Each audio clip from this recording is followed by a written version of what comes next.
Hi, Dave Johnson, editor of eHowTech, and let's talk for a minute about, let's say you're shopping for a gift for somebody who doesn't love Windows. Like my parents would be a good example. That's fine because they don't really run many programs. They spend most of their time on the web. For someone like that, Google wants you to buy their Chromebook. Let's open this up and see what's under the hood of a Google Chromebook. Now, this one is the Samsung, and this costs about $299.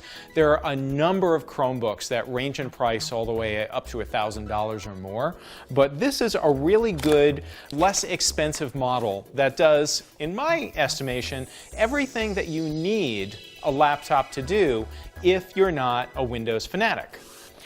This has the power cord. Here is the Chromebook, and then last but not least, we have a quick start guide. And that's everything that's in the box. It runs the Chrome OS. And what does that mean? Well, it is an operating system that you can think of it as little more than a web browser. I can open up my Chromebook, comes up almost instantly. Very, very fast boot. Sure, I have a desktop, but in the Chrome OS, you're not going to see apps or programs that run on this desktop, like Microsoft Word or Adobe Photoshop.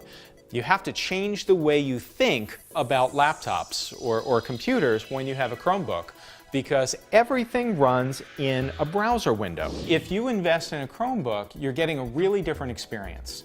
Over in the lower right corner over here, I have common settings for example, connecting to Wi-Fi or using Bluetooth or setting the time. Over here on the left side are common apps that I might want to run. I can also run email.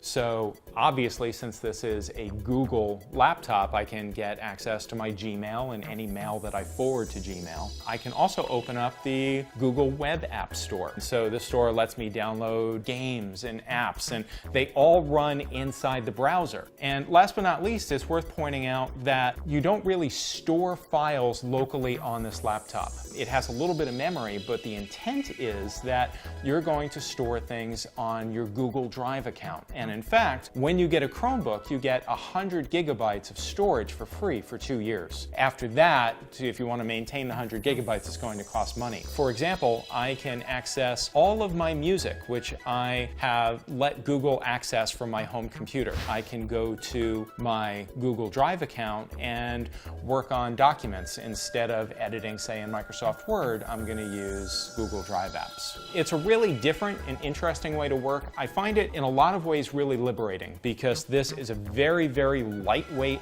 laptop that has a very long battery runtime. Very different experience from using a traditional Windows laptop. For folks that are really invested in Windows and run programs all the time on their desktop, this isn't the right choice. But if you know someone in your family, or you're that person who really only spends time on the web and uses Google Docs and that sort of thing, then this is a really interesting option, and I think you'll find that it's going to simplify your life.